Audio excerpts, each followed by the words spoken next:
오늘 저는 이신층의 기초 이런 주제로 말씀을 증거하도록 할 것입니다. 이신층이라는 말은 믿음으로 말미암아 칭함을 받았다 이런 뜻입니다. 그 뜻을 잘 뒷받침해 주는 말씀이 로마서 5장 1절에 있는데 한번 다 함께 읽어보겠습니다. 시작. 그러므로 우리가 믿음으로 의롭다 하심을 받았으니 우리 주 예수 그리스도로 말미암아 하나님과 화평을 누리자. 두 종류의 구원이 있습니다. 그 중에 하나는 우리가 일상적인 생활에서 경험하는 일시적이고 상대적인 구원입니다. 대략 예를 들면 어려운 시시에 붙었을 때 구원받은 그런 느낌이 오지 않습니까? 중병이 걸렸는데 치료를 받았다든지, 또 아주 심각한 어려움에 처해 있었는데 해결을 받았다든지, 그리고 도대체 해결할 수 없는 문제였는데 이런 문제가 해결이 받은 경우입니다. 또 문학적, 철학적, 종교적 구원도 있습니다. 이런 것들은 다 사람들이 노력하거나 기다리는 가운데 얻어질 수 있는 그런 것들입니다. 어찌 보면 우연히 이런 구원의 역사가 일어나기도 하지요. 그러나 또 하나의 구원이 있습니다. 이것은 우리가 이 세상에서 경험할 수 없는 것들로 영원하고 절대적 구원입니다. 기독교에서 말하고 성경에서 말하는 구원이란 일시적이고 상대적인 구원이 아닙니다. 이것은 인생의 존재와 죽음 이후의 세계와 연관이 됩니다. 사람들은 죽음 이후의 세계에 대해서 별로 방관적이고 그리고 도피적인 생활을 하고 살아갑니다. 일반적인 모든 사람들이 도피적인 사고를 가지고 살지요. 하지만 아무리 무관심한 채 도피하고 방관하고 산다 할지라도 그것은 지워지지 않는 현실입니다. 사람들이 죽음을 두려워하는 것은 죽음 이후에 사후의 세계가 있는 것을 어렴풋이 또한 의도적으로 직관적으로 알기 때문이 아닙니까? 눈에 보이는 일시적인 구원이나 상대적인 구원이 중요하게 느껴지지만 사실 그런 것들은 안개와 같은 것이고 그냥 훅 지나가 버리는 것들입니다. 문제는 절대적이고 영원한 구원이 무엇이냐 하는 것입니다. 절대적인 구원이란 절대자이신 우리 하나님께만 있습니다. 사람에게 있는 것이 아닙니다. 상대적이며 피조물인 인간에게 절대적인 구원은 없습니다. 사람이 누구를 구원해 준다든지 누구를 완전히 인생의 문제를 해결해 줄 수 있는 인간은 그 누구도 없는 것입니다. 따라서 진정한 구원을 얻으려고 한다면 구원은 하나님께 속한 것이며 하나님만이 구원을 줄 수 있다는 사실에 동의하셔야 합니다. 이 사실에 동의하지 않는다면 구원은 우리에게 불가능한 것으로 남아 있게 됩니다. 이런 구원의 내용을 창세기에서부터 시작되는데 창세기에서 시작되는 그 말씀을 오늘 로마서 4장 1절과 2절에 나타나고 있습니다. 한번 읽겠습니다. 시작. 그런즉 육신으로 우리 조상인 아브라함이 무엇을 얻었다 하리요? 만일 아브라함이 행위로서 의롭다 하심을 받았으면 아멘. 창세기에 나타난 아브라함은 이스라엘에 있어서 믿음의 조상일 뿐만이 아니라 이스라엘 종교의 시작이라고도 말할 수 있는 중요한 인물입니다. 이스라엘에게 중요한 것뿐 아니라 모든 이슬람권의 사람들에게도 아브라함은 중요합니다. 이슬람권에 있는 모든 사람들도 아브라함을 믿음의 조상으로 여기고 따르고 있기 때문입니다. 구원은 먼저 누구에게? 아브라함에게 찾아야 하는 것입니다. 아브라함에게서. 이런 의미에서 보면은 창세기 1장에서부터 50장까지는 이 모든 말씀 수많은 기록 가운데서 누구를 발견해야 될 것인가 하면 한 분, 예수 그리스도를 발견해야 됩니다.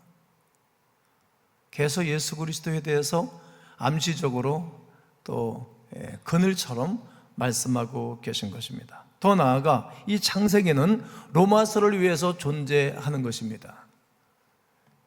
세월이 엄청나게 흐르고 난 다음에 바울이라는 사람을 하나님이 선택해서 이제 이 창세기에서 말하고 있는 그 모든 스토리를 가지고 예수 그리스도를 통한 구원의 역사를 설명하기 때문입니다.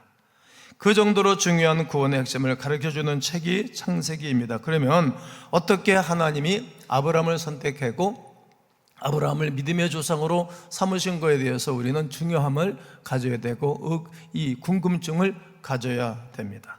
창세기 12장 1절에 이유가 나타나 있습니다. 한번 읽겠습니다. 시작. 여호와께서 아브라함에게 이르시되 너는 너의 고향과 친척과 아버지의 집을 떠나 내가 내게 보여줄 땅으로 가라. 여기서 우리는 아브라함과 하나님이 처음으로 만나는 첫 미팅을 알 수가 있습니다. 근데 여기서 중요한 사실이 하나 있습니다. 아브라함이 하나님을 찾은 것이 아니라 하나님이 아브라함을 찾아오셨다는 사실입니다.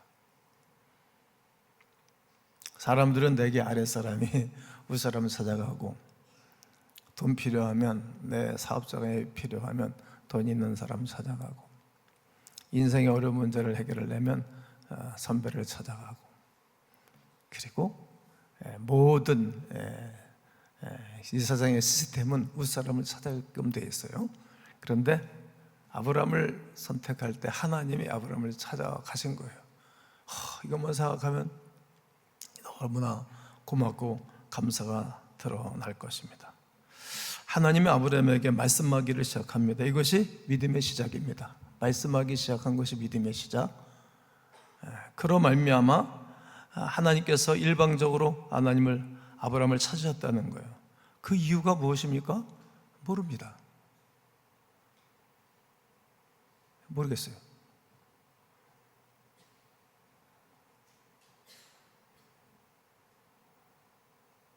답이 없어요.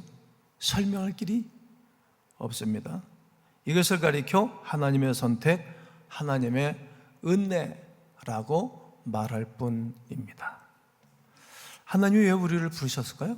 하나님이 왜 우리를 구원해 주신 것입니까? 무엇 때문에 우리를 찾으시고 구원하신 것입니까? 모릅니다. 그냥 은혜입니다.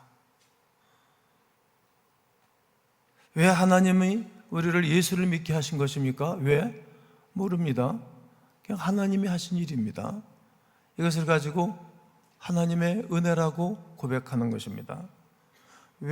내가 왜 하나님의 선택을 받게 되었는가?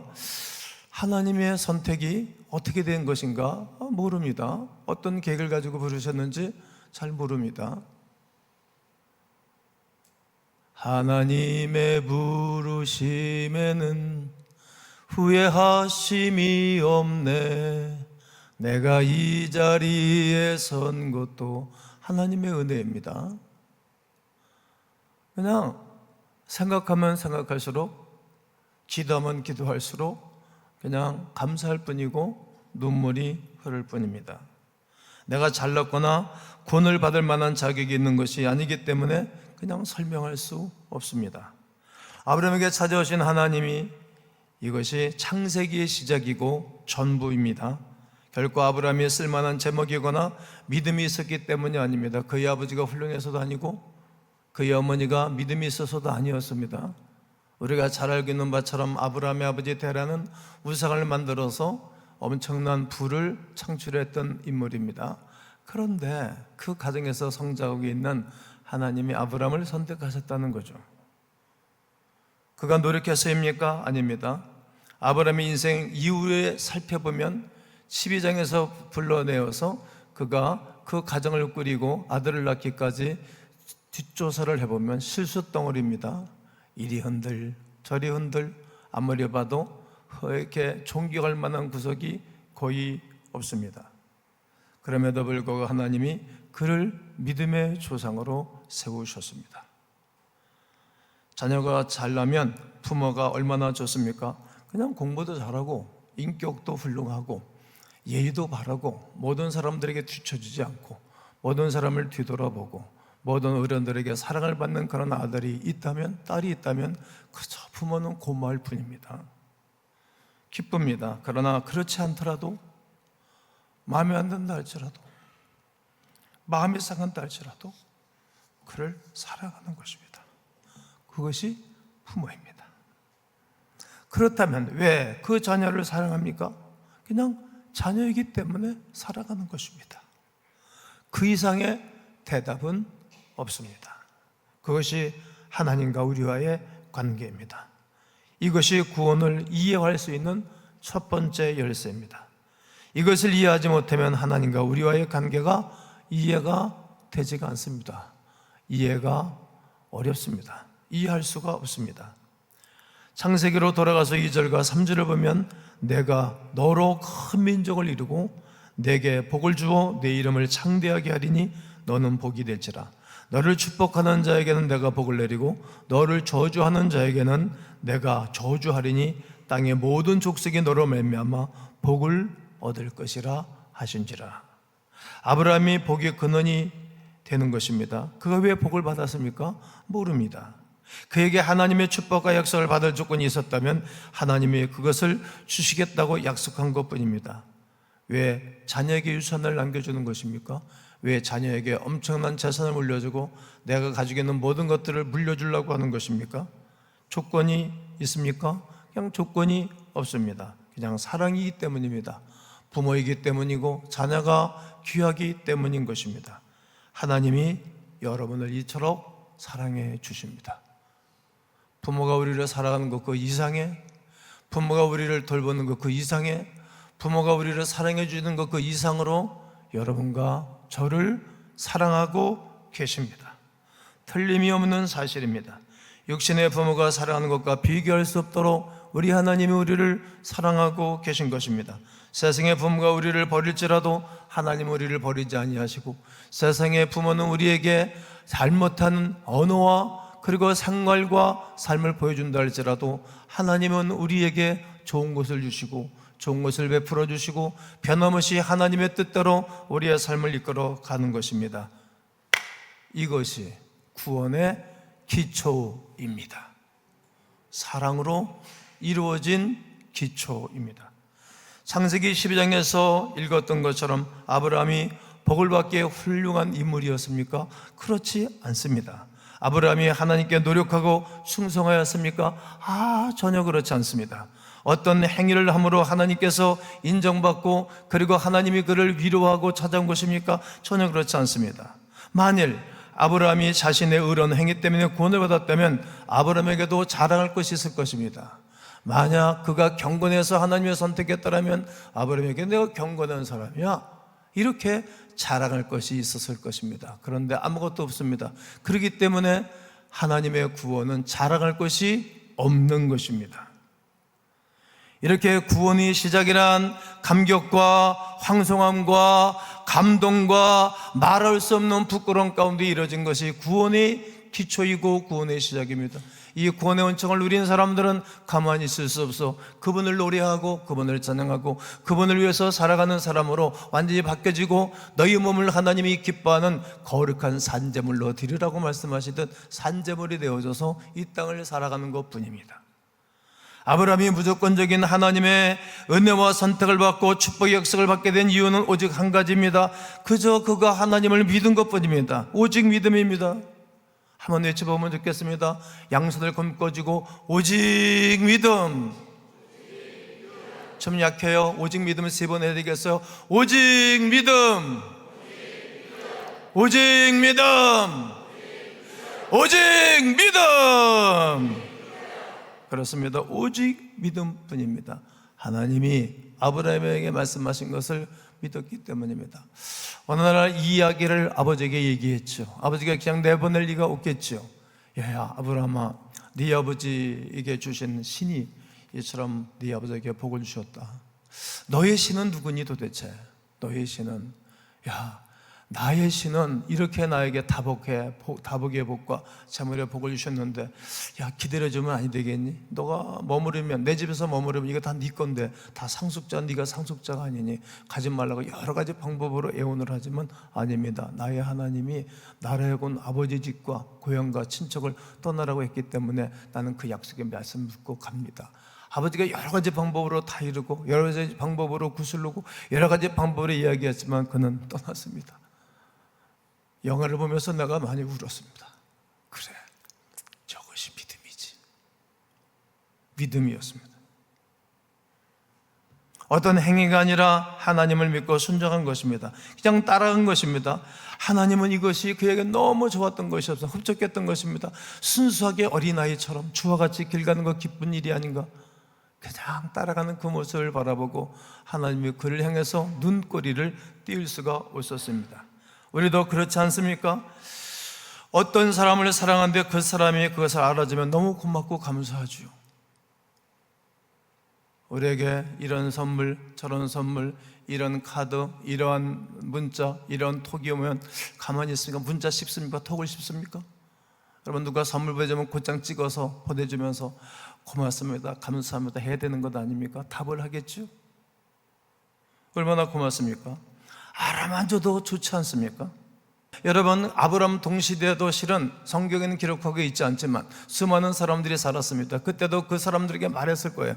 오늘도 수많은 사람들이 살고 있습니다. 우리나라에 약 한 5,700만 명이 살고 있습니다. 그들에게 우리 하나님이 계속 말하는 거 아닙니까?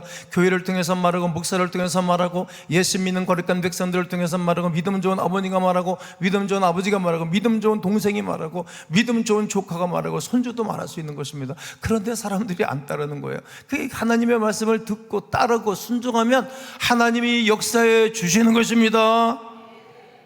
하나님께 대한 신뢰, 하나님을 믿은 것, 이것이 바로 구원의 뿌리요 동기입니다. 우리가 하나님을 믿는다고 하면서도 실제로는 믿지 못하고 의가 되지 못합니다. 부르심을 받았다고 하면서도 계속 목마르고, 믿었다고 하면서도 계속 능력이 나타나지 않는 이유가 무엇일까요? 하나님 믿고 신뢰한다고 하지만 실제로 신뢰하지 않기 때문입니다.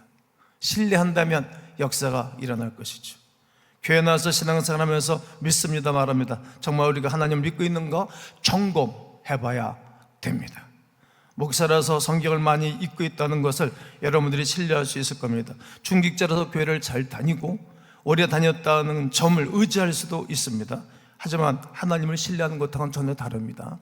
오랜 세월 하나님을 믿었다는 것과 그때마다 하나님을 신뢰하는 것은 매우 다른 것입니다. 우리가 당황하는 이유가 여기 있습니다. 교회를 오래 다니는데, 성경을 이렇게 많이 읽었는데, 전도를 엄청나게 많이 했는데 우리 삶에 위기가 찾아오면 모든 사람들이 당황하는 거예요. 그 이유는 자기 행위를 믿었기 때문에. 내가 이렇게 했는데 하나님이 나에게 이렇게 할 수 있어요? 우리가 반기를 낼 때가 많이 있죠. 예수 이름으로 했던 어떤 행위, 전통, 경험을 의지할 때 이러한 고백을 하게 됩니다. 그래서 그런 것들이 흔들리면 정관이 다 흔들리는 거예요. 믿음도 흔들리고. 왜 그렇습니까? 내가 신뢰한 것이 그런 것들이 있기 때문입니다. 여기에 우리의 믿음의 허구성이 있습니다. 여기에 우리 구원의 허구성이 있습니다. 어쩌면 우리가 믿는 것은 어쩌면 교회 건물일지도 몰라요. 교회가 건물이 반듯하고 그러면 든든해하는 거죠. 어쩌면 우리가 하나님 앞에 받은 축복일 수도 있어요. 이것이 우리가 믿음의 근거에 대해서 그렇게 될 수가 없는데, 어떤 부수적인 것을 신뢰하고도 자신의 믿음이 좋다고 생각하는 것입니다. 그래서 교인이 많아지고 헌금이 많아지고 모든 일이 잘 되면 하나님이 축복해 줬다고 말하고, 조금 어려워지고 나면 하나님이 너를 미워하시나? 여러분, 하나님을 신뢰한다는 것은 이런 것입니다. 지금 당장 힘이 듭니까? 어렵습니까? 그로 인해서 하나님과 좋은 관계를 누리기를 원하고, 하나님은 그런 가운데 하나님은 당신의 백성들에게 좋은 날을 주실 줄로 믿습니다. 잘못된 구원관과 그릇된 생각을 갖는 이유는 정말 하나님을 신뢰하는가 신뢰하지 않는가에 달려 있습니다. 우리가 시편 23편을 믿습니다. 여호와는 나의 목자시니 내게 부족함이 없으리로다. 믿으시지요? 나의 아버지는 나의 목자가 될 수 없어요. 왜냐하면 돌아가실 거니까. 먼저 돌아가셨어요. 75세 우리 애를 내버려두고 돌아가셨거든요. 우리 아버지는 영원한 목자가 될 수 없어요. 그러나 하나님 아버지는 영원부터 영원까지 계신 분이신지라 그 하나님 아버지가 우리를 인도하심으로 말미암아 부족함이 없게 하실 줄로 믿습니다. 이렇게 하나님을 신뢰하고 있는 것입니다. 어떤 이들은 신앙의 힘으로 얻어진 부와 능력을 의지하지요. 결국 모든 사람이 하나님을 의지하는 것처럼 보여도 자기 자신이나 자기의 업적이나 자기가 이루는 것들을 믿게 되어집니다. 그러나 그것이 깨지면 믿음이 파산나는 겁니다. 이런 것이 의가 되지 못하는 것입니다. 하나님을 신뢰하는 것만이 영원한 의가 될 줄로 믿습니다. 오늘 4절 5절을 읽겠습니다. 시작. 일하는 자에게는 그 삭시 은혜로 여기지지 아니하고 보수로 여겨지거니와 일을 하지 아니할지라도 경건하지 아니한 자를 의롭다 하시는 이를 믿는 자에게 그의 믿음을 의로 여기시나니. 여러분, 일하는 자에게는 그 행한 것이, 일하는 것이 공짜일 수 없습니다. 마땅하지요. 우리가 한 달 동안 열심히 일하면 우리에게 월급이 들어오죠. 페이가 들어오죠. 그런데 일하지 않는 자에게도 매일 그 준다 그러면 얼마나 이게 받는 사람 입장에는 송구스럽고 부끄럽고, 그리고 다른 사람들이 불만을 가질 수 있는 거예요. 일하지 아니할지라도 주신다는 거예요.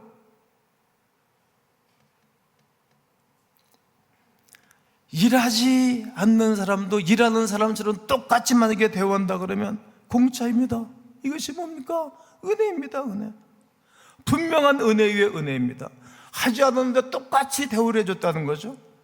그러면 우리 마음속에 한 구석이 찜찜한 겁니다. 불안하기도 하겠죠.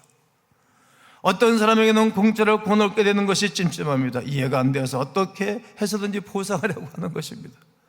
이 보상 심리가 잘못되면 뭐가 되겠죠? 율법이 되는 것입니다. 율법이 그리한 것이 아닌데 말이죠. 이것이 비밀인 이유는 우리의 구원자이신 예수 그리스도께서 나를 위해서 이 땅에 찾아오시고 나를 위해서 십자가 박혀 죽으시고 나를 위해서 부활하신 예수 그리스도가 오늘 우리가 그를 믿음으로 말미암아 구원을 얻는 의인이, 이것은 차별이 없는 것입니다. 열심히 일해서 한 달 봉급 받는 사람, 아무것도 일한 것이 없는데 똑같이 봉급을 받는 거 똑같다는 거예요. 그러니 이것은 하나님의 은혜가 은혜로다, 은혜로다. 이것은 은혜인 거예요. 구원받은 이것은 하나님의 전적인 은혜인 것을 모든 사람들이 알게 된 것입니다. 그냥 설명이 안 됩니다. 죄인인 나를, 엄청난 이게 모자라는 나를 하나님이 선택하고 은혜를 주셨다는 것은 실은 그냥 이해가 안 가는 거예요. 사람들의 세계는 이해가 안 돼요. 사람들은 싫은 놈은 말이죠, 쳐다도 안 보고 말도 안 섞으려고 그래요. 그런데 하나님 우리를 볼 때 싫은 나를 말을 섞고 찾아오시고 말한다는 거죠. 이 부분에 대해서 구약의 두 번째 근거를 사도 바울이 이야기하는 것입니다. 바로 누구를 통해서 말하는 것입니까? 시편을 기록하고 있는 다윗을 들어서 말하고 싶은 거였습니다. 오늘 6절과 8절을 보면 일한 것이 없이 하나님께 의로 여기심을 받는 사람의 복에 대해서 다윗이 말을 했어요. 어떻게 말을 하는 것인가 하면, 불법이 사함을 받고 죄가 가려짐을 받는 사람들이 복이 있고 주께서 그 죄를 인정하지 아니하실 사람은 복이 있도다 한가 같으니라. 이 세상에서 행복한 사람은 죄가 엄청나게 많이 있는데 죄가 가려진 사람이 복이 있다는 거예요. 죄가 똑같이 엄청나게 많은데 어떤 사람은 그 죄가 가려져서 감사한 거죠. 우리의 심리에는 이런 게 있어요. 남의 죄는 다 들켰으면 좋겠고, 다른 사람들의 죄는 다 들켰으면 좋겠고, 내 죄는 들키지 않았으면 좋겠다, 그런 마음이 있어요. 이렇게 죄가 가려진 사람이 복이 있는 것입니다. 우리가 그런 은혜를 입은 사람들입니다. 성도 여러분, 다른 사람들의 죄를 지적하지 마십시오. 다른 사람들의 죄를 말하지 마십시오. 나고 마음에 안 든다고 말하지 마십시오. 터뜨리지 마십시오. 그러면 죽습니다. 망합니다. 당신의 죄는 10가지요 100가지이기 때문에 그러면 한 손가락이지만 나는 3가지 죄가 있다는 거예요. 부끄러움이. 그래서 다른 사람의 죄를 지적하는 사람처럼 미루는 사람은 없습니다. 예수님의 이종 사촌이었던 세례요한은 엄청난 사람입니다. 왕 앞에 가서도 팍 고함고함 소리지고 죄를 지적했어요. 옥에 갇혔죠. 그래서 옥에 갇혀 있을 때 하나님이 지켜주시지 않고 신방 가지 않으니까 예수님이 하신 말씀이, 나로 인하여 실족하지 않은 자가 복이 있다 하셨어요. 근데 헤로디아의 내가 칼춤을 추다가 헤롯 왕 앞에서 딱 춤을 추다가 춤을 안 추는 거예요. 왜 그러니? 야, 내가 소원이 있습니다. 야, 너 나한테 부탁해봐. 내가 나라 절반이라도 잘라서 너에게 주겠다. 이거 왕은 이게 미루는 사람이에요. 왜냐면 그냥 5년 동안 자기가 임기 동안에 나라를 위해서 헌신하는 사람이지 자기가 주인이 아닌데 주인인 척하면 그거 망하는 거예요. 누가 존경합니까? 그러니까 야, 알았어. 그래서 세리원의 목을 쳐다가 수구를 갖다 내놨던 겁니다. 왕을 욕하고 왕을 저주하고 잘난 척하면 죽습니다. 그냥 중보기도 할 일이고 그냥 우리가 지나갈 일이지 건드릴 일이 아니라는 거예요. 쫓기는 사람이 누가 숨겨줘요? 숨겨줘서 간선히 살아나면 얼마나 고맙겠습니까? 일평생도 잊지 못하겠죠. 구원에 대한 구약에서의 세 번째 말씀은 이것입니다. 오늘 9절과 10절입니다. 그런지 이 복이 할례자게냐 혹은 무할례자게도냐 무릇 우리가 말하기를 아브라함에게는 이 믿음이 그 믿음이 의로 여겨졌다 하노라. 그런즉 그것이 어떻게 여겨졌느냐? 할례시냐 무할례시냐? 할례시가 아니요 무할례시니라. 제가 아브라함의 얘기를 말씀드렸고 다윗의 얘기를 말씀드렸습니다. 그 다음 말씀이 할례자에 대한 말입니다. 할례. 다윗이 말한 바가 죄가 가려진 자가 복이 있다고 말씀했잖아요. 그러니까 그 죄를 인정하는 것입니다. 우리가 누구든지 말이죠. 그러면 하나님이 긍휼히 여겨주시는 거예요.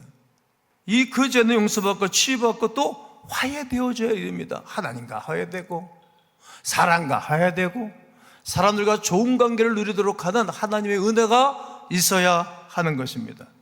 그러니까 이 할례에 대한 문제도 조건이 붙지 않는다는 거예요. 할례 받았기 때문에 참된 행복이 나타나는 것이 아닙니다. 그렇지 않습니다. 참된 행복은 할례나 무할례나 유무가 있지 않습니다. 아브라함이 의롭다 하심을 받았을 때가 할례를 받았답니까? 아닙니다. 할례 받기 이전에 이미 하나님이 그를 사랑하신 거예요. 할례를 받기 이전에 창세기 12장 1절에 이미 그가 할례를 받기 이전에 그를 선택하고 사랑해 주신 거예요. 우리가 세례를 받고 나서 하나님께 사랑받은 것이 아니라 세례를 받기 이전부터 하나님이 여러분과 나를 사랑해 주시는 줄로 믿습니다. 이 말은 우리가 어떤 행위로 구원을 받는 것이 아니라는 거죠. 우리가 무슨 직분을 받아서 구원을 받는 것이 아니라 우리가 무슨 교회에서 행위가 있고 무슨 직분을 받아서가 이거 우리가 구원을 받은 것이 아니라 우리가 직분을 받기 이전에 목사가 되기 이전에 장로가 되기 이전에 교회 무슨 일을 하기 이전에 이미 우리는 용서를 받고 구원받은 백성들인 줄로 확신합니다. 할례를 명하신 하나님의 말씀을 신뢰했기 때문에 그가 큰 은혜와 복을 받은 것입니다. 그래서 아브라함은 모든 무할례자의 조상입니다. 그러니까 우리가 예수 믿기 이전부터 하나님 우리를 선택하고 사랑하셨다는 것을 알게 되어지고, 그래 우리가 무슨 이렇게 교회에서 무슨 직분을 받기 이전부터 하나님이 나를 이미 큰 하나님의 사람으로 선택하고 세워줬다는 거예요. 믿음으로 모든 사람이 할례를 받았다면 아브라함은 할례자의 믿음의 조상도 되는 것입니다. 그러니까 무할례자의 조상도 되고 할례자의 조상도 되는 것입니다. 마지막으로 12절 13절 읽겠습니다. 시작. 그가 할례의 표를 받은 것은 무할례 시에 믿음으로 된 의를 인친 것이니 이는 무할례자로서 모든 믿는 자의 조상이 되어 그들도 의로 여기심을 얻게 하려 하심이라. 또한 할례자의 조상이 되었나니 곧 할례 받은 자에게뿐 아니라 우리 조상 아브라함이 무할례 시에 가졌던 믿음의 시험을 자취를 따르는 자들에게도 그러하니라. 자, 이 온거가 좀 멀어서 눈이 좀 왔다 갔다 해서 잘못 읽은 것 용서해 주세요. 그가 믿음으로 인치를 받은 것은 무할례 시에 하나님을 신뢰함으로 된 것이라는 거죠. 할례 때문이 아닌 것입니다. 그것 때문에 할례나 무할례가 하는 것은 중요한 것이 아니라는 것이죠. 하나님을 신뢰하느냐 하나님을 신뢰하지 않느냐 이것이 중요한 것입니다. 하나님을 믿냐 내 가슴 속으로 마음으로, 그럼 믿지 않느냐 이것이 중요한 이유 되는 것입니다. 기적의 위기는 기적을 베풀어 주신 분을 생각하지 않고 기적 자체만을 생각하는 것입니다. 여러분, 우리에게 기적을 주신 거 하나님의 크신 것이지 그 기적이 나로부터 왔다고 생각하면 그때부터 이제 또 믿음에 문제가 생기는 것입니다. 여러분, 하나님 우리에게 놀라운 은혜와 복을 주신 것을 하나님께 감사할 일이지 내가 잘해서가 아니라는 사실을 꼭 기억해야 됩니다. 이것이 잘못되면 신앙의 위기가 오는 것입니다. 무서운 비신앙의 자리에 들어가게 되는 위기가 되는 것입니다. 그러므로 성도 여러분, 날마다 하나님을 신뢰함으로 모든 것을 결정하셔야 합니다. 모든 것을. 범사에 감사하다 이 말은 우리가 영적인 것만이 아니라 내 미래, 자녀, 일터, 사업장, 또 내가 신앙적인 삶, 교회생활 다 믿음으로 하나님 말씀을 신뢰함으로 결정을 내려야 문제가 생기고 실수가 안 되는 것입니다. 이 순간 내가 하나님을 신뢰하고 혹 내가 어떤 새로운 사실을 결정할 때에도 하나님을 신뢰함으로 성경적인 밑바닥에 딱 결정을 해서 정해서 하나님 보시기에 합당한가를 점검해보고 결정을 하셔야 돼요. 그러면 내 인생을 하나님이 영원토록 인도해 주세요. 매일매일 견단하고 사는 것입니다. 거기에 내 신앙의 전통이 중요한 것이 아니라 내 믿음의 결단이 중요하다는 이유입니다. 빌립보서 2장 12절에 그리고 21절 11에서 12장 21절을 보면 그러므로 나의 사랑하는 자들아 너희가 나 있을 때뿐 아니라 더욱 지금 나 없을 때에도 항상 복종하여 두렵고 떨림으로 너희 구원을 이루라 말해요. 빌립보 교우들에게 구원을 두렵고 떨림으로 이루어가라. 실수하지 말고 살라는 얘기고, 그리고 히브리서 12장 21절에 그 보이는 바가 이렇듯 무섭기로 모세도 이르되 그 유명한 영적인 것은 모세도 말하기를 내가 심히 두렵고 떨린다 하였느니라. 두렵고 떨린다. 두렵고 떨림으로 우리 구원을 이루어가고 두렵고 떨림으로 매사에 중요한 결정을 하게 되어지면 우리 주님이 우리와 동행해 주사 하나님의 은혜로 구원의 역사에 동참하고 하나님의 은혜로 부족함이 없는 하나님의 역사를 이루어가는 광음인들 모두 되시기를 주님의 이름으로 축원합니다.